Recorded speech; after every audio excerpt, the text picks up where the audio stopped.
এবার অন্তিম পরিশোধ নিল আওয়ামী লীগের নেতা কর্মীদের উপর স্বয়ং শেখ হাসিনা। অনেকেই হয়তো বিষয়টা একটু সহজভাবে নিতে পারবেন না, তবে একটু মনে করে দিতে চাই। শেখ হাসিনা যখন 5ই আগস্ট বাংলাদেশ থেকে পালিয়ে যায়, তার 5 মিনিট আগেও আওয়ামী লীগের যে দ্বিতীয় সর্বোচ্চ ক্ষমতাশীল ওবায়দুল কাদের থেকে শুরু করে যতগুলো আছে, এই যে দরবেশ বাবা থেকে শুরু করে আনিসুল হক, এত বিশ্বস্ত সব লোক কাউকে কিন্তু কিচ্ছু বলেনি। এবং আওয়ামী লীগের কোন নেতা কর্মীকে তারা নিরাপদে যাওয়ার বা নিজেদের রক্ষা করার কোনো কিচ্ছু বলেনি।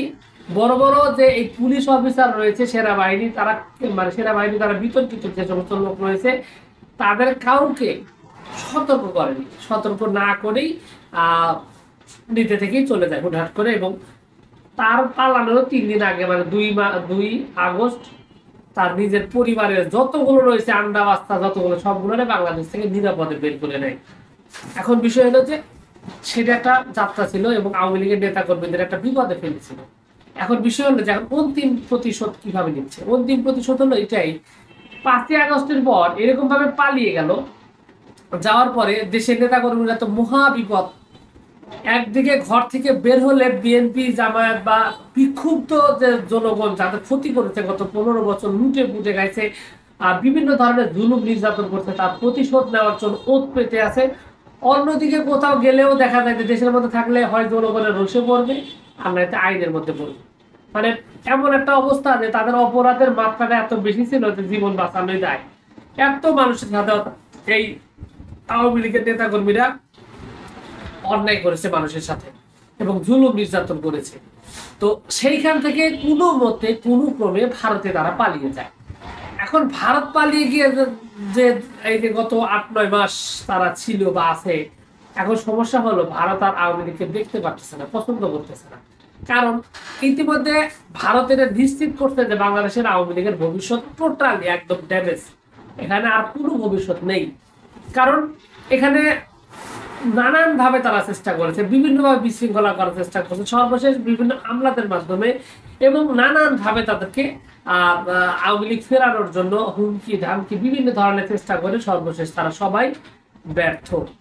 এখন যেহেতু তারা ব্যর্থ, সুতরাং এই জায়গাটা মানে এই আওয়ামী লীগের প্রতি জামাত আপনার ভারতের আর কোনো ভরসা নেই।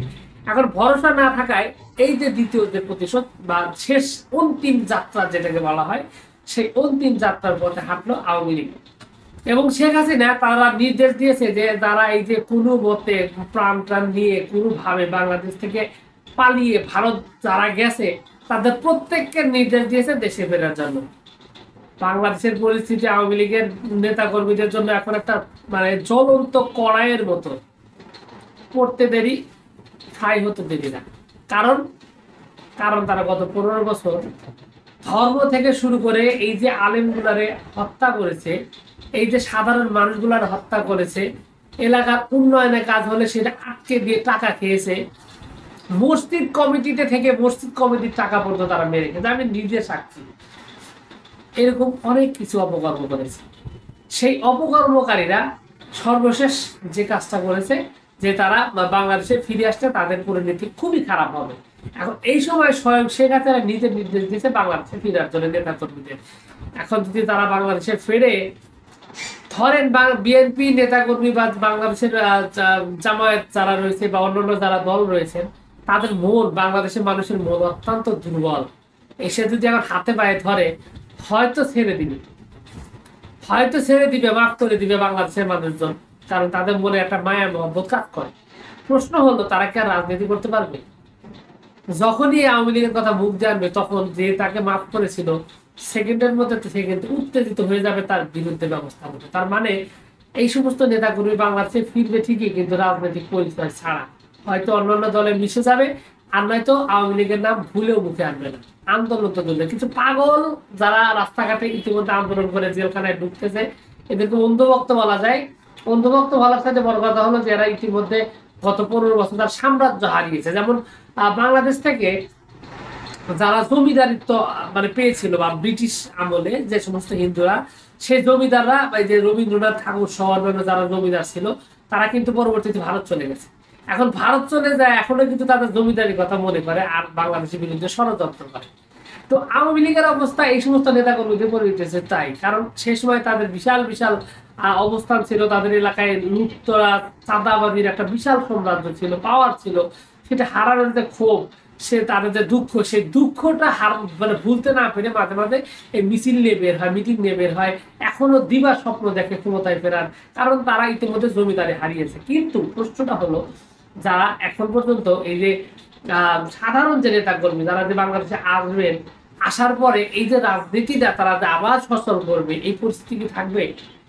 যারা বেশি কট্টর আওয়ামী লীগ করে তাদের পরিণতি অত্যন্ত খারাপ হবে। হয় তারা গণধোলায় মারা যাবে, অথবা আইন শৃঙ্খলায় হাতে ধরা পড়বে, অথবা দেখা যাবে যে আইন শৃঙ্খলার হাতে ধরা পড়ে তারা যে বেশিরভাগই খুনের সাথে জড়িত, আওয়ামী লীগের নেতা কর্মী বেশিরভাগই গুম খুনের সাথে জড়িত, তার মানে তাদের ফাঁসি নিশ্চিত। বেশিরভাগ জায়গায় কিন্তু মামলা হয়েছে এই গুম খুনের। তো এই গুম খুনের সাথে অভিযুক্ত আওয়ামী লীগের নেতা কর্মীদের ফাঁসি অবশ্যই হবে। কি কারণ হবে? কারণ হলো যে বাঁচার মতো কেউ নেই। আজকে বিএনপি যদি ক্ষমতায় আসে, আল্লাহ রাব্বুল আলামিন অবশ্যই ভালো জানেন, তবে আমার যতটুকু মনে হয় বিএনপি আসবে পরের বারে জামাত জোট হিসাবে হলো আসবে। তো এই যে একটা ক্রমবর্ধমান বাংলাদেশে কিন্তু একটা বিষয় বলে দিই, অনেকেই বলেন যে ভাই আওয়ামী লীগ এত সহজে ধ্বংস হওয়ার দল না। আমি মুসলিম লীগের কথা তো অবশ্যই জানি, কত বড় একটা দল, কত বড় শক্তিশালী। মোহাম্মদ আলী জিন্নাহ, হোসেন সোহরাওয়ার্দী, এই সমস্ত বড় বড় বাঘা বাঘা নেতা কর্মীরা কিন্তু ছিল এই দলে। এই দলটা যখন ভারতকে ভেঙে পাকিস্তানে জন্ম দেয়, তখন এই আওয়ামী মুসলিম লীগ, সেই মুসলিম লীগের ক্ষমতা পাওয়ার কতটা ছিল, পুরো ভারতবর্ষ জুড়ে দল করত। সেই দলটা পাকিস্তান প্রতিষ্ঠার পর কি হয়ে গেল? একদম নিঃশেষ হয়েছে, দলটা কিচ্ছু নাই। আওয়ামী লীগ কিন্তু সেম কাহিনী। 24 আগস্টের পর যত বড় হাতি করা হও ভাই, আমরা দেখেছি আওয়ামী লীগের সময় ভোট করে আওয়ামী লীগ ভোট পেয়েছে 3%। খালেদ মহিউদ্দিন নিজে বলেছে, তারা আওয়ামী লীগের সময় আওয়ামী লীগে ভোট পাইছে 3%। শুধু তাই না, আওয়ামী লীগের সময় এই যে মানে তারা আসলে নেতা কর্মী তৈরি করতে পারে না। তাদের সময় যত চাঁদাবাজ, সন্ত্রাসী, লুটতরা সেগুলো সব রাজনীতি করতো। ভালো মানুষ আওয়ামী লীগের রাজনীতি শেখাতে পারেনি, তারা আসেও নাই, যার কারণে আওয়ামী লীগের কিন্তু সেরকম ভিত্তিও নাই। এখন যারা আছে টাকা পয়সা দিয়ে ভাড়া দিয়ে যে যখন গণ ধোলাই খায় তখন কয় ভাই আমার ঘরে চাউল নাই, যার কারণে আমাকে 500 টাকা দিচ্ছেন মিছিলে আসছি। এটি করে আওয়ামী লীগের লোকজন। তো ওই যে এর আগে আবার এনজিওর নাম করে যে হাজার হাজার লোক নিয়ে আসছিল ঢাকা শহরে, সব ইনোসেন্ট লোক, তারা জানেই না, বুঝেই না। প্রশ্নটা হলো, তো এইরকম করে যে আওয়ামী লীগের যে কর্মকাণ্ড গুলো করতেছে এবং আওয়ামী লীগের যে ভবিষ্যৎ, এবং সর্বশেষ এই যে শেখ হাসিনার যে সিদ্ধান্ত দেশের নেতা কর্মীদের দেশে ফেরানো, আমার মনে হচ্ছে আওয়ামী লীগের শেষ একদমই চিরবিদায় করলো শেখ হাসিনা স্বয়ং নিজে। হয়তো ভারত খুব দ্রুত হাসিনাকেও বাংলাদেশের হাতে তুলে দিবে, কারণ বাংলাদেশের সাথে ভারতের সম্পর্ক প্রয়োজন। একদিকে পাকিস্তানের সাথে ধরা খেয়ে যাচ্ছে, আরেকদিকে আফগানিস্তান, আরেকদিকে শ্রীলঙ্কা, মালদ্বীপ, প্রত্যেকটা দেশ শত্রুতে রূপ নিয়েছে ভারতের। এদিকে বাংলাদেশ তো রয়েছেই। এখন বাংলাদেশকে যদি চেপায় দেয় তাহলে কিন্তু পরিস্থিতি খারাপ হয়ে যাবে, অত্যন্ত খারাপ একটা পরিণতি কিন্তু বরণ করতে যাবে এই ভারত। তো হাসিনার মতো একটা অচল মালকে নিয়ে কি করবো? তবে এখানে একটা প্রশ্ন আছে, হাসিনা স্বয়ং নিজে একজন রয়াল এজেন্ট, তার কাছে ভারতের অনেক গোপন গোপন তথ্য রয়েছে। এখন বাংলাদেশের হাতে শেখ হাসিনাকে তুলে দিয়ে তথ্যগুলো আবার বিপদে পড়ে কিনা সেটাও একটা ব্যাপার আছে, যার কারণে শেখ হাসিনাকে হয়তো ভারত নাও দিতে পারে, না দেওয়ার সম্ভাবনাই বেশি। আর কারণ হলো যে ভারত অত্যন্ত খাস ভাবে হাসিনাকে দিয়ে কাজ করেছে, হাসিনার ভিতরে কিন্তু অনেকগুলো ত্রুটি রয়েছে, সমস্যা রয়েছে।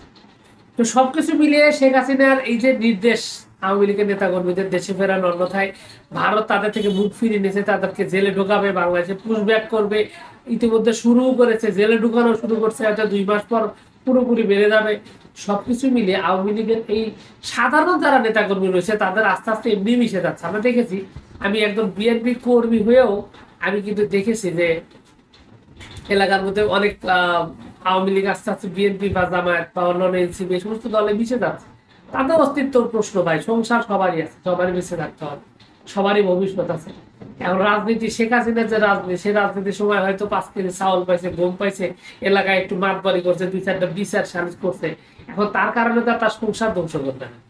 এখন যে কোনো ভাবে হোক নাকে খত দিয়ে হলেও আওয়ামী লীগ ছেড়ে দিয়ে তারা সমাজে টিকে থাকার চেষ্টা করতেছে, কিন্তু বিপদে পড়বে তার উপরের গোলা, এবং তারা বেশিরভাগ অংশে লুটপাট করেছে এবং দুর্নীতি করেছে তারা। তো এখন তারা যদি দেশে ফিরে আসে তাহলে তাদের পরিণতি হবে অত্যন্ত ভয়াবহ এবং সন্ত্রাসী কার্যক্রম চলবে, অথবা এলাকার নেতাদের হাতে পায়ে ধরে তারা স্বাভাবিক জীবনে ফেরার চেষ্টা করবে।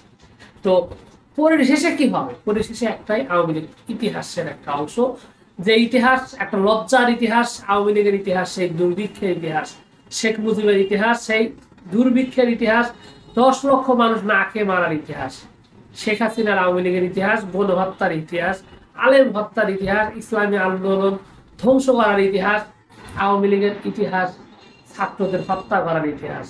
সেই সমস্ত ইতিহাস নিয়ে কফিনের শেষ পেরেক মেরে তাদেরকে দাফন করা হবে বাংলাদেশের মাটিতে, যেটা ইতিমধ্যে প্রস্তুত হয়ে গেছে। সবকিছু মিলে এই হচ্ছে অবস্থা। আপনাদের কি মনে হয় আমার বক্তব্যের সাথে? আপনি একমত? যদি একমত হন অবশ্যই কমেন্টস করে জানাবেন। কোনো বক্তব্য, কোনো মন্তব্য বা কোনো দ্বিমত যদি থাকে অবশ্যই কমেন্টস করে জানাতে পারেন। তো ভিউয়ার্স, আপনাদের সকলকে অনেক অনেক ধন্যবাদ। আসসালামু আলাইকুম।